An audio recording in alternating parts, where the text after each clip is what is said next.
자, 2학년 여러분 안녕하세요. 자, 이제 1단원이 끝났습니다. 1단원 지난 시간까지 해서 상대성 이론에서 선생님이 해줄 말은 많고 그래서 굉장히 많은 분량이 한 파일에 들어갔습니다. 네, 하여튼 물리학에 흥미를 갖고 관심을 갖도록 선생님이 재미있는 이야기로 꾸몄습니다. 자, 그 다음에 이제 우리가 86쪽을 펴면 물질과 전자기장이라고 하는 이제 2단원이 시작이 됩니다. 여기에 이제 쿨롱, 웨르스테드, 앙페르, 패러데이, 톰슨, 러더퍼드, 보어 이런 사람들이 지금 쭉 나왔고 소개가 되어 있습니다. 아주 물리학에서 물리학 분야에서 중요한 역할을 했던 사람들이에요. 지금 현재 여러분들 그 코로나 바이러스로 인해서 집에 있지만 이렇게 멀리 떨어져 있어도 선생님 수업을 들을 수 있고 하는 이 전자기 문명, 특히 물리학 분야에서 전기와 자기 부분, 전자기학, 이쪽 부분의 문명이 엄청나게 비약적으로 발달을 해서 이렇게 인터넷 강의를 들을 수 있는 겁니다. 만약에 우리가 10년 전에 이런 코로나 바이러스가 왔을 때 어떻게 됐을까? 어제 선생님들하고 그런 이야기를 했거든요. 10년 전만 하더라도 지금 인터넷 강의가 이루어질 수 없습니다. 다행히 우리나라가 전자산업을 선도할 만큼 과학기술이 발전되어 있어요. 특히 이제 샛별전자, 삼성전자죠. 갤럭시 시리즈가 지금 세계적으로 대히트를 치고 있어서 선생님도 지금 수업을 갤럭시 노트로 만들고 있죠. 여하튼 이 전자기기가 전자기학 분야에서 엄청나게 많은 발전을 이뤘다. 그 시작은 톰슨이었습니다. 톰슨. 자, 그러면 이제 88쪽으로 넘어가서 1. 원자와 전기력부터 공부를 하도록 하겠습니다. 자, 원자부터 공부를 하도록 하겠습니다. 자, 이 단원의 학습 목표는 전자가 원자에 속박되어 있음을 전기력을 이용하여 설명할 수 있다. 자, 원자 안에는 플러스 전기와 마이너스 전기가 동등한 숫자를 가지고 있습니다. 그래서 원자는 중성이에요. 자, 여러분들 지금 우리가 이렇게 콘센트만 꽂으면 전기를 킬 수가 있어요. 전기를 얻을 수가 있어요. 전기 에너지를. 도대체 이 전기는 어디서 왔을까요? 발전소에서 만들겠죠. 왜요? 발전소에서 어떻게 만드냐고요? 네, 발전기를 돌리겠죠. 발전기를 돌리면 왜 전기가 만들어지는데? 그냥 만들어지겠죠. 이런 식으로 해버리면 공부가 안 돼요. 왜 그럽니까? 라고 이제 계속 파고 들어가면 가장 전기의 원천이 바로 뭐냐면 전자예요, 전자. 전자가 이동을 하느냐 안 하느냐에 따라서 전자가 모여 있으면 마이너스 전기를 뜻하고 전기가 이동해 가버려서 전자가 이동해 가버렸으면 거기는 전자가 간 곳이 비어 있어요. 거기는 플러스가 남아 있는 거예요. 플러스 전기가. 그래서 마이너스 전기가 모여 있으면 서로 청력이 작용해서 밀어내는 힘이 작용해서 플러스 쪽으로 돌아가고 전자는 플러스 쪽으로 돌아가고 플러스에 남아 있는 그 빈 공간은 마이너스 전기 쪽으로 옮아가는 거예요. 자, 그렇게 하면서 전류가 흐르게 되고 그 흐르는 전류에 흐르는 그 전기 에너지를 이용해서 우리 지금 모든 전자기기, 전자부품이 힘을 쓰는 것은 모터에서 힘을 쓰고요. 빛을 발하라 그러면은 형광등에서 빛을 발하고 있고요. 소리를 내라 그러면 스피커에서 소리를 내고 있고요. 이렇게 우리가 오감, 우리 인간을 대신해서 모든 것들을 다 해낼 수 있는 게 전기예요. 자, 그래서 이제 우리는 그 전자가 원자에 속박되어 있다. 이걸 발견한 사람이 누구냐면 톰슨이에요. 톰슨. 전자를 최초로 발견한 사람. 원자 안에 전자가 숨어 있더라 라고 하는 거. 그래서 1906년에 노벨상을 탑니다. 자, 그러면은 이 단원에서는 이전에 전자와 원자핵을 어디선가 배웠을 거예요. 통합과학에서 배웠겠죠. 자, 이 단원에서는 원자의 구조, 원자라고 하는 게 도대체 어떻게 생겼으며 거기에서 플러스하고 마이너스가 서로 핵과 전자가 서로 전기력이 작용해요. 그걸 공부를 할 거고 그 다음 단원에서는 이제 스펙트럼, 그 다음에 에너지띠라고 하는 개념을 여러분들이 배우게 됩니다. 그리고 이제 반도체를 배우게 될 거예요. 자, 우리나라는 반도체에서 17%의 세금을 걷고 있어요. 우리나라가 100만 원의 세금을 걷었다 그러면 17만 원이 거의 이 반도체에서 나오거든요. 그러므로 우리가 반도체를 알아야 된다. 그래서 고등학교 교과서 물리학 원에는 굉장히 많은 부분이 반도체에 할애되어 있습니다. 반도체를 이해하지 않으면 여러분들은 한국 사람이 아니에요. 자, 그래서 이제 그 돈으로 뭘 하냐? 우리 이제 고등학교도 여러분들부터는 지금 납부금을 안 내죠. 그렇죠. 이런 거 다 어디에서 나오냐? 세금에서 나오는 거잖아요. 자, 그건 이제 딴 이야기니까 넘어가겠습니다. 자, 그러면은 우리는 원자 핵과 전자 여기에 둘 사이에 핵은 플러스 전기로 뭉쳐져 있고 전자는 마이너스 전기를 띠고 있기 때문에 전기력이 작용해서 원자가 부서지지 않는다. 전기력이 작용해서 서로 끌어당기고 있기 때문에. 자, 그러면은 전자가 핵하고 붙어야 될 거 아니냐? 붙지 않기 위해서 빙글빙글 돌아요. 엄청나게 빠른 속도로 회전해요. 자, 그리고 한번 또 지나가 봅시다.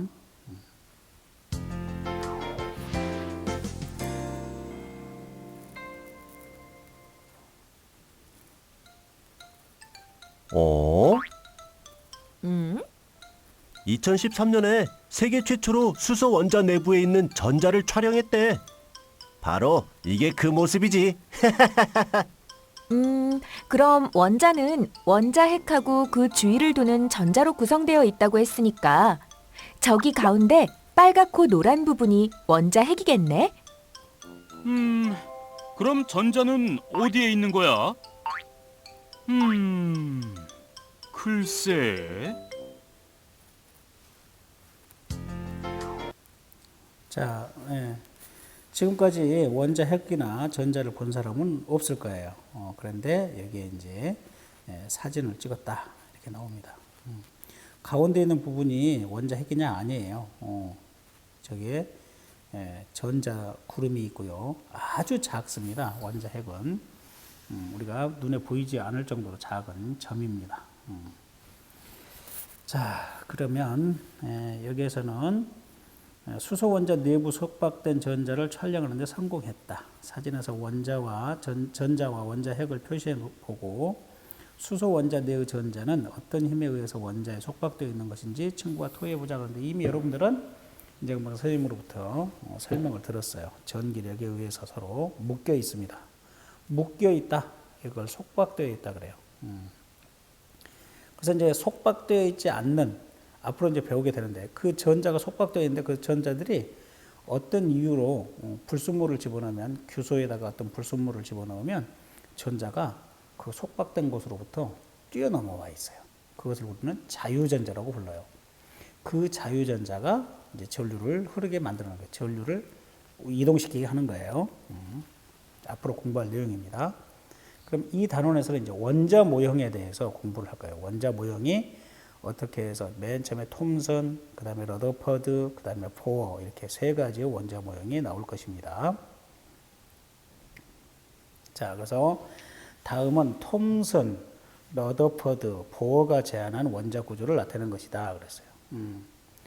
자, 이게 톰슨은 플러스 전하의 바다에 전자가 듬성듬성 박혀 있다. 전자가. 그래서 이것을 건포도 모형이라고 그래요. 건포도. 분명히 톰슨이라는 사람은 음극선 실험을 통해서 전자를 발견을 했었거든요. 그러면은 플러스 전기는 어디가 있냐? 플러스하고 마이너스 플러스?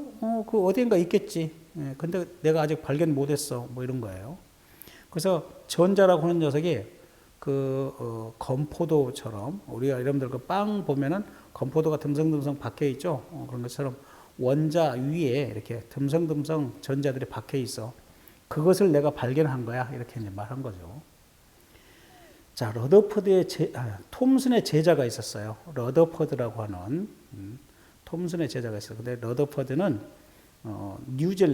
뉴질랜드가 어딘지 아시죠? 뉴질랜드, 영국으로부터 멀리 떨어져 있죠.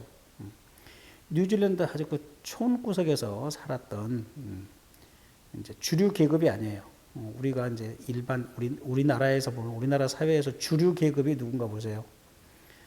행정부의 대통령을 비롯해서 국회의원, 뭐 장차관 이런 사람들, 뭐 또 직업으로 보면은 의사, 변호사 이런 사람들이 주류 계급이에요, 주류. 그 외에 나머지들은 뭐 이제 일당을 받아먹거나 월급을 받아먹거나 이렇게 해서 사는 사람들이 이제 비주류예요. 근데 이제 러더퍼드는 비주류였어요. 톰스는 주류 계급이죠. 교수고 아주 집안이 짱짱했어요. 자, 그런데 이제 그 러더퍼드가 비주류인 그 러더퍼드가 머리는 좋아가지고 이제 주류 계급으로 들어가는 거죠. 자, 그래서 이제 톰슨이 아주 그때 당시에 유명하니까 톰슨 밑에 가서 내가 좀 공부를 좀 해야 되겠다. 그래서 톰슨 밑에 가서 대학원생으로 박사학위를 땄어요. 그러면서 톰슨이 그 실험했던 전자를 발견하고 한 그 실험 장치를 가지고 계속 고민을 했어요. 그래가지고 이제 또 다른 실험 장치를 자기가 구상을 해서 설계를 해서 실험 설계를 해서 어떤 것을 만들었냐, 발견을 했냐면은 원자 핵이라고 하는 거. 그러니까 플러스 전하를 찾는 거예요. 자기 스승은 마이너스 전기를 찾았잖아요. 근데 원자는 중성이란 말이에요. 그러니까 플러스가 어딘가 있을 건데 하고 이제 여러 가지 실험을 했는데 그 실험이 바로 뭐냐면 알파 입자 산란 실험이에요. 선생님이 이제 동영상을 준비했으니까 보고 이해하십시오. 그래서 알파 입자라고 하는 것을 쏘았더니 종이에다 대고 대포를 쏘았더니 그 대포가 뒤로 밀려난 것하고 똑같아요. 종이를 뚫지 못하고. 그런 이상한 일이 벌어졌어요. 그래가지고 깜짝 놀랐어요. 그래서 여러분들은 지금 원자 핵이라고 막 불러대지만 그때 당시에 러더퍼드는 그 말을 만들어야 되거든요. 용어를. 그래서 그 원자 핵이라는 이름을 짓는데 3년 6개월이나 걸렸어요. 3년 6개월. 굉장히 이름 짓는 게 힘들어요. 자, 그래서 러더퍼드는 플러스 전하가 가운데에 뭉쳐 있고 전자들은 빙글빙글 그 원 주위를 돈다. 이렇게 했어요.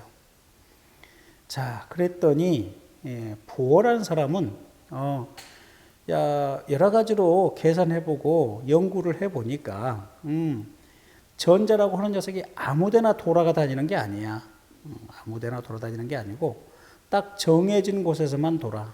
그래서 원이 이렇게 있으면 1궤도, 2궤도 이렇게. 여러분들 계단도 봐보세요. 계단을 올라갈 때에 계단이라고 하는 것이 우리가 밟을 만한 곳이 딱 정해져 있잖아요. 그 높이가 정해져 있죠. 그럼 그곳만 밟잖아요. 그 계단과 계단 사이 중간을 우리가 밟을 수 있어요, 없어요? 없는 것처럼 전자도 계단의 밑바닥, 각 계단의 밑바닥 거기에서만 존재한다. 그 중간에는 전자가 존재할 수 없다라는 거죠. 그것을 우리는 에너지 준이라고 불러요. 에너지 준이. 그래서 이제 보어가 처음으로 에너지 준이라고 하는 것을 도입을 해서 전자가 아무렇게나 도는 게 아니야. 이 특정한 궤도에서만 돌아. 그 특정한 에너지 준위에서만 돌아. 이렇게 이제 한 것이 보어의 원자 모형이에요. 자, 그래서 이제 여러분들이 익히 다 배워왔겠죠. 각각의 원자 구조의 차이점은 무엇일까 하고 되어 있네요.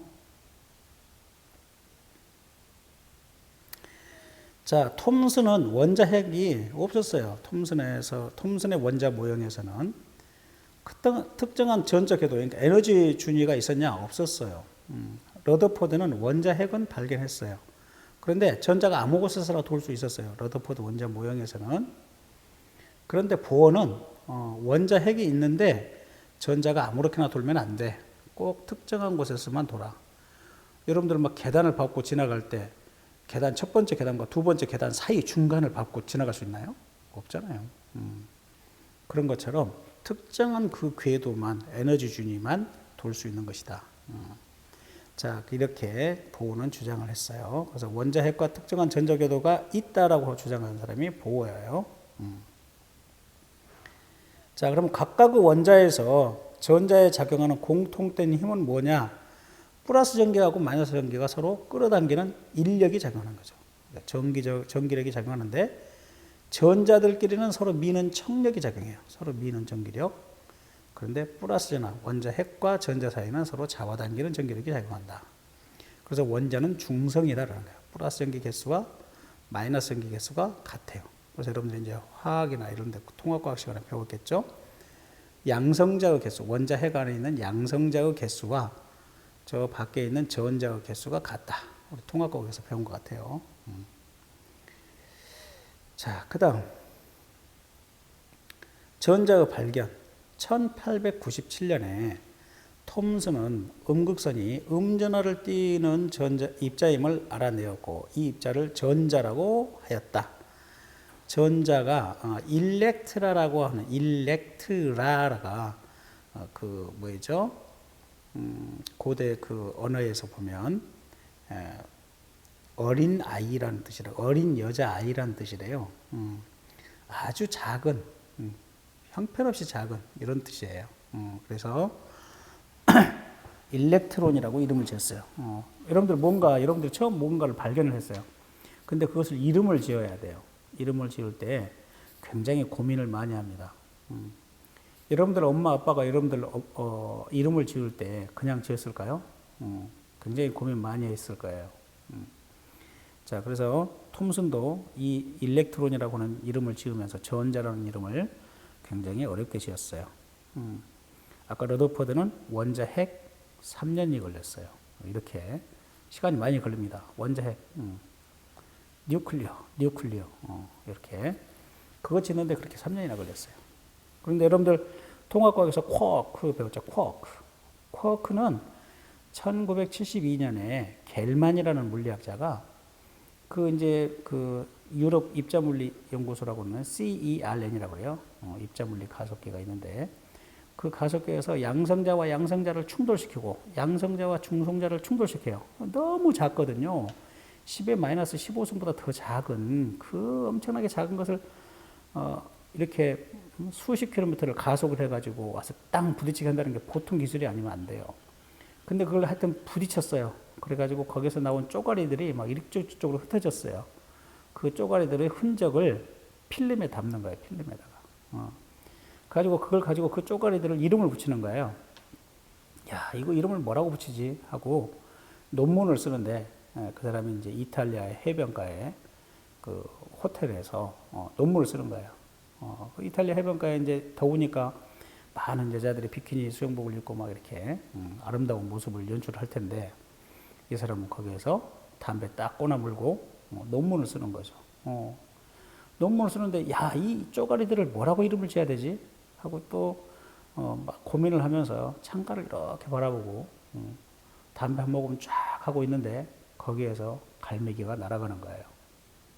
갈매기가 뭐라고 하냐?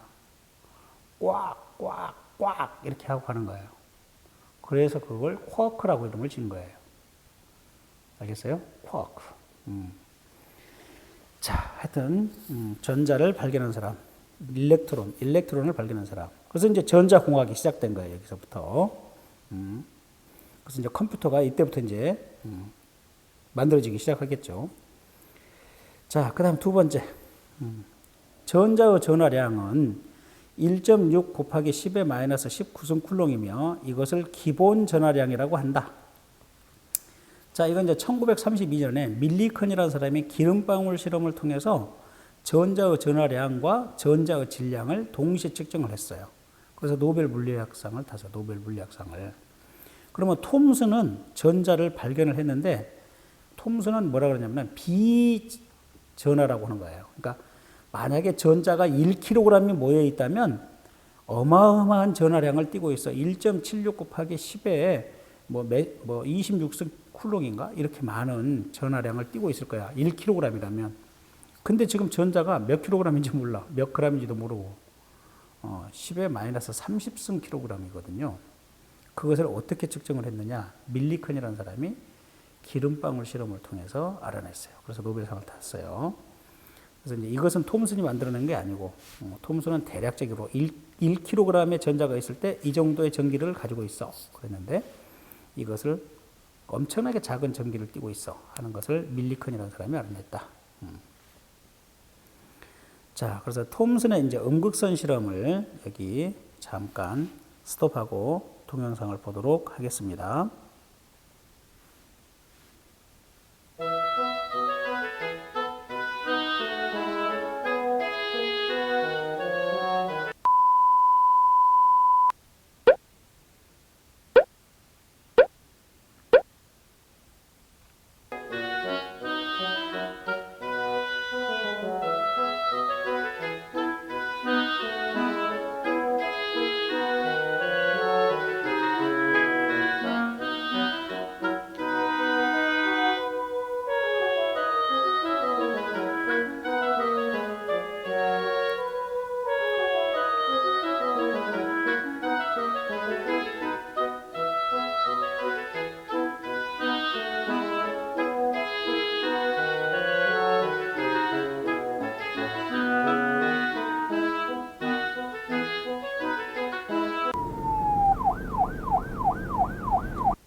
자, 방금 실험에서 보았듯이 톰슨의 음극선 실험을 했어요. 음극에서 뭔가가 튕겨져 나온다. 그래서 음극선이에요. 마이너스 극에서 뭔가가 튕겨져 나온다. 그래서 전기력의 영향을 받아서 음극선이 아래로 휘어진다. 플러스 극과 마이너스 극은 아까 실험에서 안 했는데 마이너스 극 쪽에서 밀어내고 플러스 극 쪽으로는 당겨지는 이렇게. 그러니까 이건 마이너스 전기를 가지고 있다는 걸 알 수 있죠. 자, 그 다음에 자기력의 영향을 받아서 N극 쪽으로 휘어져요. N극 쪽으로. 그러면은 전자기력이 어디로 받지? 해서 여기서도 음극을 가지고 있구나 라고 하는 것을 알 수가 있어요. S극에서는 밀어내고 N극 쪽으로 들어갑니다. 그래서 결론, 음극선은 마이너스 전하를 띠는 입자이며 전자라고 한다. 질량을 갖는다라고 하는 거 아까 바람기비 돌아가는 거 봤었죠. 자, 그래서 질량을 갖는 입자이고 마이너스 전기를 띈다라는 거죠. 그 다음에 이제 원자 핵의 발견이에요. 자, 이제 톰슨의 제자예요. 톰슨 밑에서 박사학위를 받은, 가지고 이제 톰슨이 실험한 것 같이 음극선 실험도 하고 그랬어요. 그랬던 이 러더퍼드가, 뉴질랜드 촌놈이라고 그랬죠. 이제 주류 계급으로 올라가는 거예요. 러더퍼드는 플러스 전하를 띠는 원자 핵이 원자의 중심에 존재한다고 제안하였다. 그래서 이제 플러스 전하가 어딘가에 있을 것 같은데 그걸 찾는 거예요. 우리 선생님은 자기 스승은 톰슨은 마이너스밖에 못 찾았잖아요. 그래서 제자가 플러스 전하를 찾습니다. 참, 그 다음에 톰슨이 있잖아요. 톰슨이 노벨상을 탈 때 1906년에 아까 노벨상 탔다고 그랬죠. 그때 그 둘째 아이가 있었어요. 둘째 아이가 6살인가 5살인가 먹어서 학교를 가지 않았어요. 그래서 큰 아들은 학교를 다니니까 못 데리고 갔고 노벨상을 받을 때 그 둘째 아들을 손잡고 노벨상을 같이 탔어요. 그 조그만 꼬마하고 같이 손잡고 아장아장 걸어가는 귀여운 아이하고. 근데 그 아이가 커서요. 다시 전자를 가지고 노벨상을 탔어요. 그 J.J. 톰슨이라고 그런가? 뭐 그래요, 하여튼. 그래가지고 그거 이제 또 저기에서 배워요. 여러분들 마지막 3단원에서 배울 거예요. 그래서 그 사람은 또 전자가 아버지는 전자를 입자로 봤거든요. 질량을 가지고 있다. 그 다음에 전하량을 가지고 있다. 이렇게 해서 노벨상을 받았는데 이 아들은 전자가 입자가 아니고 파동의 성질을 가지고 있다. 전자가 입자인 줄 알았는데 파동의 성질을 가지고 있어. 입자이면서 파동이야. 이건 이제 헷갈리기 시작하죠. 그래서 전자의 파동성을 주장해서 노벨상을 받았어요. 그래서 이 톰슨 집안은 부자가 노벨상을 받았어요. 아버지와 아들이. 또 제자인 러더퍼드도 노벨상을 받았어요. 대단한 집안이죠. 우리나라에서는 아직까지 100년 동안 한 명도 못 받았어요. 너무 부럽다는 거. 자, 그러면은 여기 또 잠시 중단하고 동영상부터 먼저 보고 와서 설명하겠습니다.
자, 그래서 이제 다시 여기 보겠습니다.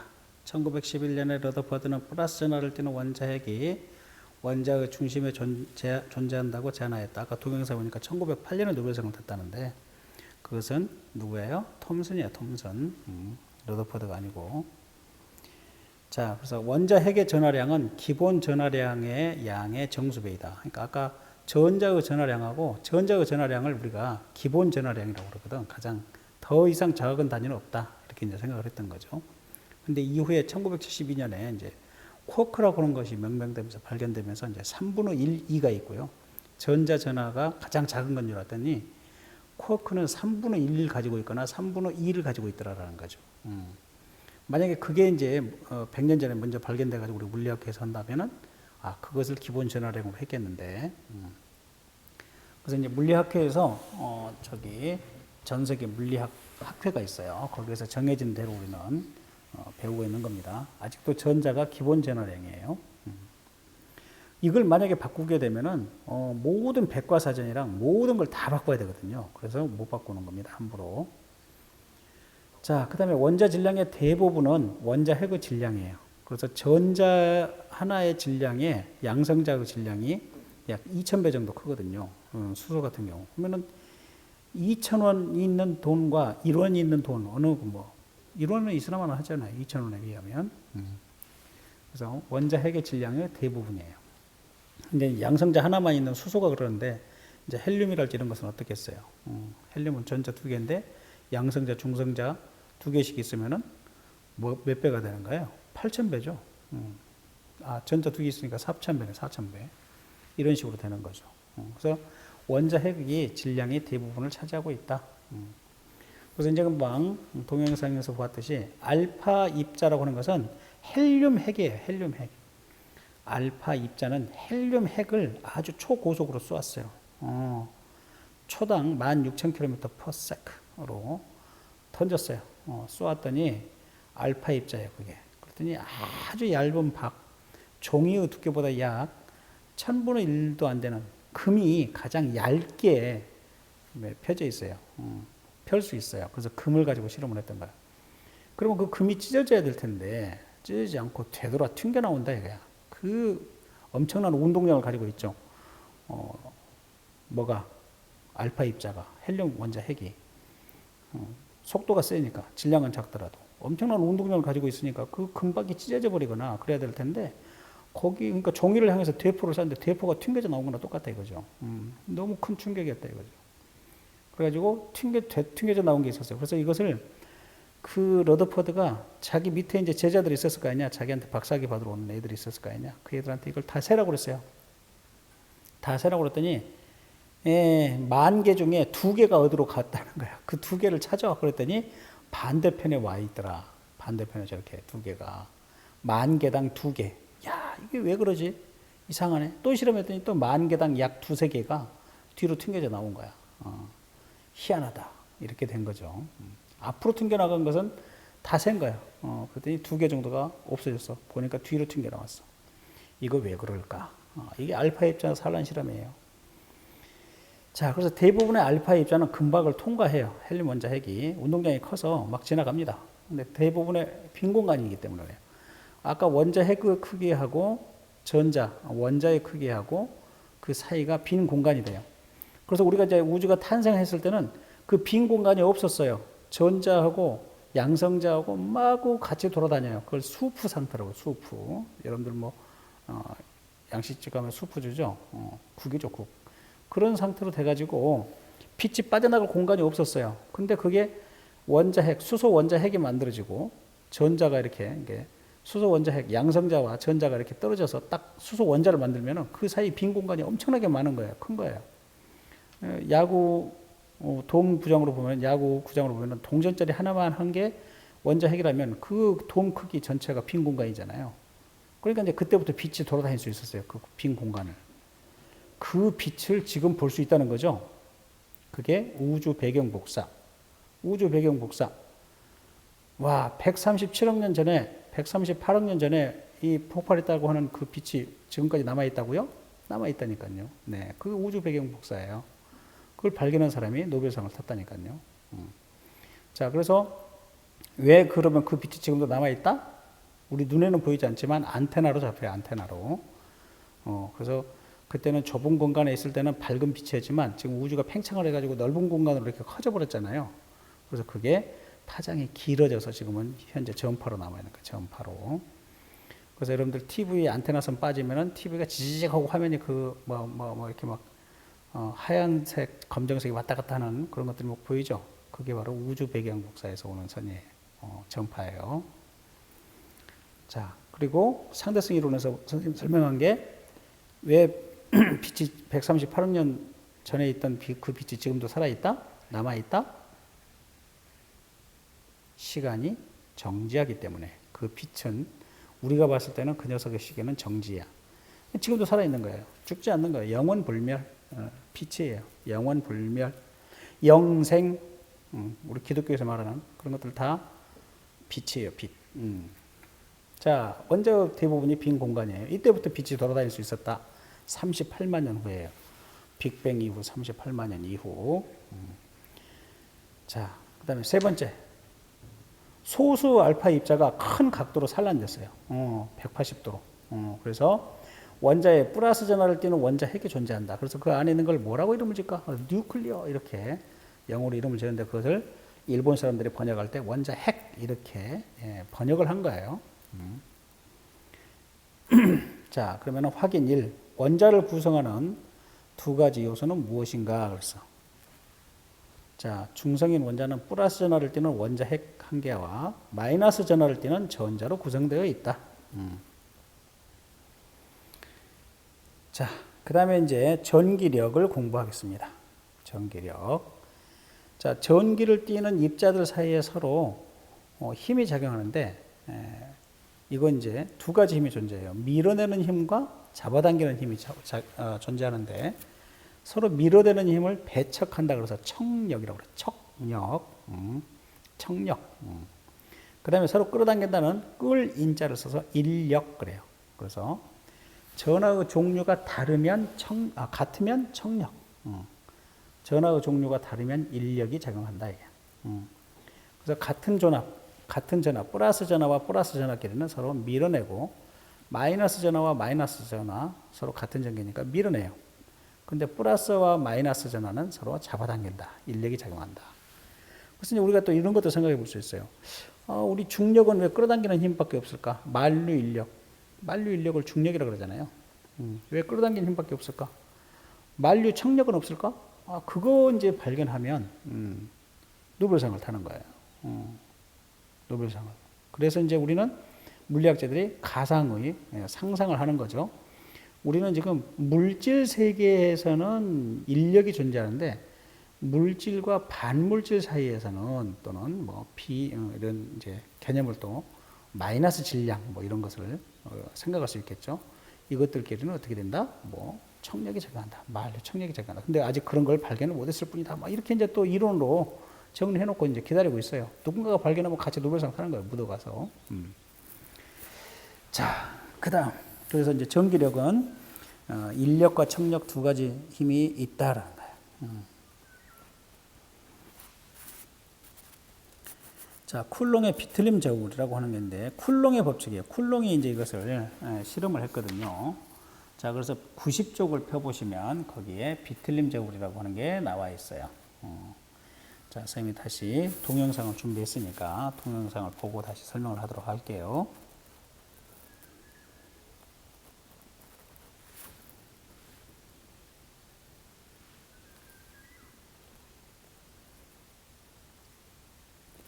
자, 같은 종류의 전하는 밀어내는 거죠. 저렇게. 자, 그러면 각도가 이제 비틀입니다.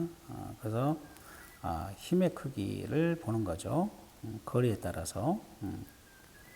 자, 여기서 서로 뭔가가 주고받고 있는 것 아니냐라는 거예요. 전기력이 작용하려면 뭔가 주고받는 게 있으니까 저렇게 되는 거 아닌가? 이렇게 지금. 자, 대전시켰어요. 같은 전하끼리 대전시켰더니 밀어내요. 자, 이제 서로 다른 전하끼리는 어떻게 될까라는 것을 이제 보여줄 거예요. 자, 서로 다른 전하, 다른 녀석을 대전시켰더니 서로 끌어당겨요. 자, 이렇게 비틀어지는 각도를 가지고 계속 비틀림 제곱이라고 그래요. 이걸 계산을 하고 연구를 했던 쿨롱이 2000번을 실험을 했다고 그래요. 저걸. 그래서 얻어낸 결론이 쿨롱의 법칙. 여러분들 교과서에 나와 있는 이거. 입니다. 자, 여기서 쿨롱의 비틀림 제곱을 보시면 두 전하 사이에 작용하는 전기력의 크기를 비틀림 각도를 측정해서 구했어요. 이런 실험을 계속 반복적으로 2000번 이상을 실험을 했어요. 자, 그래가지고 얻어낸 결론이 뭐냐? 쿨롱의 법칙이에요. 자, 두 전하 사이의 거리를 R이라고 하고, 두 전하가 하나는 Q1의 전하량을 가지고 있고, 하나는 Q2의 전하량을 가지고 있어요. 그러면 두 전하량의 곱에 비례한다. 거리의 제곱에 반비례한다. 여기서 이것도 역자성 법칙이라고 그러죠. 역자성 법칙. 자, 그래서 우리 인류는 이 역자성 법칙을 발견함으로 해서 비약적으로 이제 다른 동물과 구분할 수 비교할 수 없을 정도로 비약적인 발전을 합니다. 이걸 역자성 법칙이라고 불러요. 이것을 역자성 법칙. R 제곱분의 1 이렇게. 이 공식 어디서 많이 본 것 같지 않아요? 이게 1800년도에 나온 공식이니까요.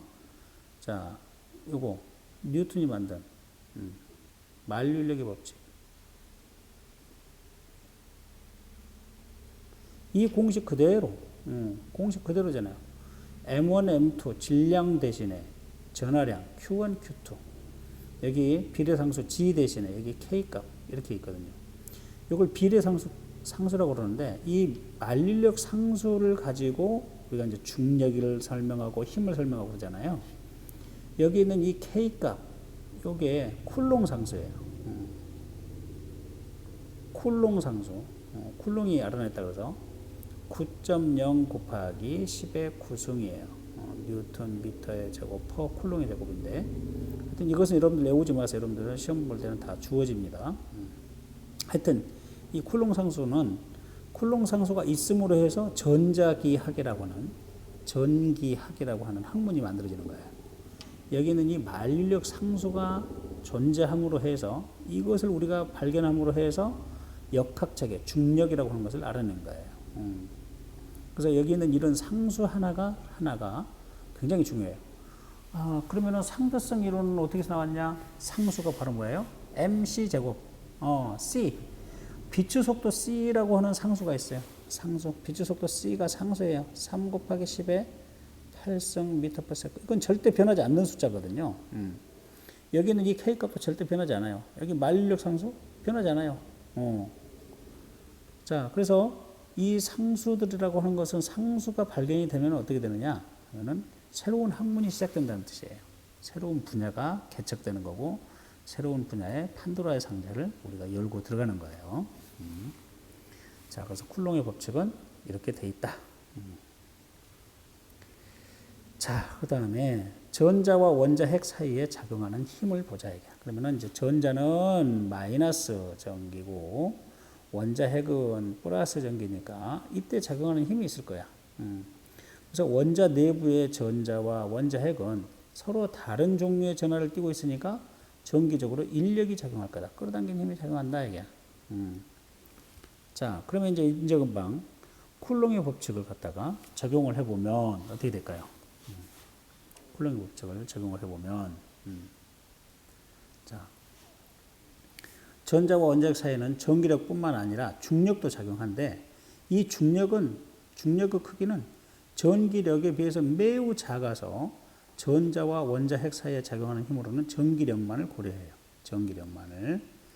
자, 그래서 약 얼마 정도 차이가 나느냐 하면은 원래 중력과 그러니까 만류인력, 중력과 전자기력, 전기력의 차이는 약 10의 20승배 차이가 나요.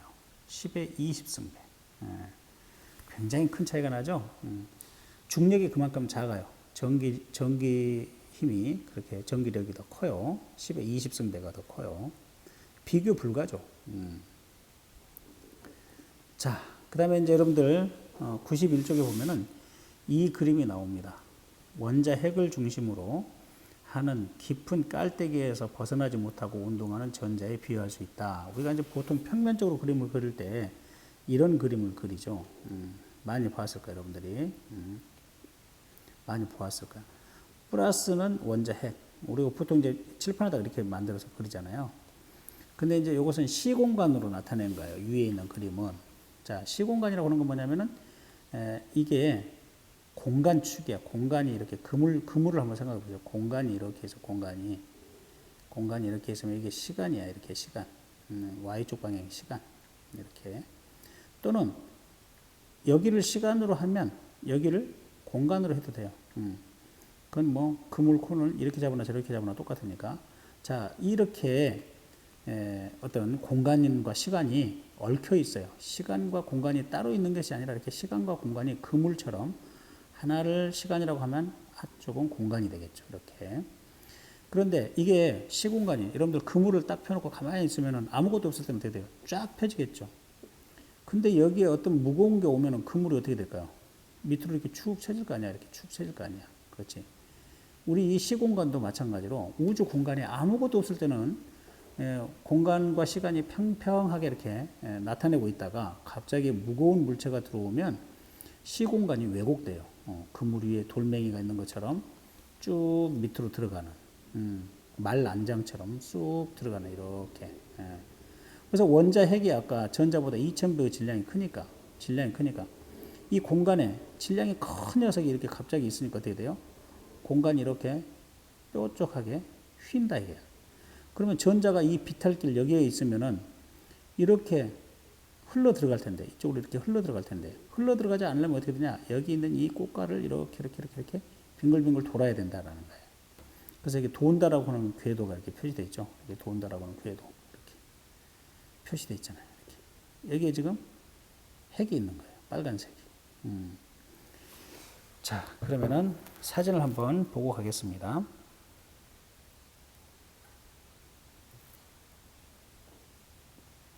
자, 이 사진을 한번 봐보세요. 네. 이게 시공간을 나타내는 거예요. 우주 공간에 지구라고 하는 질량이 큰 물체가 이렇게 왔어요. 그러면은, 마치 그물 위에 돌멩이가 얹혀져 있는 것처럼 이렇게 출렁 내려앉죠. 자, 이렇게 시공간이 왜곡되는 겁니다. 자, 그러면 블랙홀이라고 하는 것은 뭐냐면요. 우리 태양이라고 하는 질량이 지구보다 뭐 10,000배가 더 큰데 이 태양이라고 하는 녀석이 탁구공만 하다고 생각해 봐요. 태양이 찌그러 들어갔고 탁구공만 해져 버렸어요. 질량은 그대로 있어요. 떨어져 나간 게 아니에요. 그게 쭉 찌그러져 가지고 축소가 된 거예요. 어디로 도망간 게 아니에요. 자, 그래 가지고 있으면 크기는 작으면서 질량이 커. 그걸 우리가 밀도가 크다고 하죠. 밀도가 크다. 밀도가 큰 녀석이 우주 공간에 있으면 어떻게 되느냐? 저 시공간을 완전히 심하게 왜곡시켜.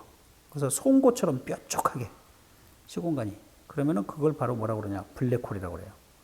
빛이 그 공간에 빨려 들어가면은 나오지를 못해요. 거기에 나오지를 못해. 그게 블랙홀이에요.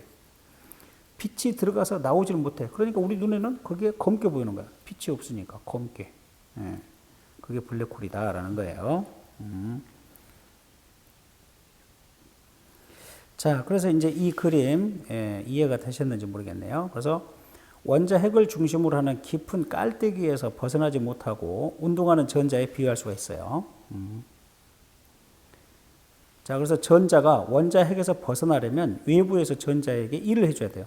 저 비탈진 곳에 계속 끌려 들어가려고 하거든요. 그것을 꺼내주려면 그런 뜻이에요. 일을 해줘야 되겠죠. 그런 뜻이 되겠다.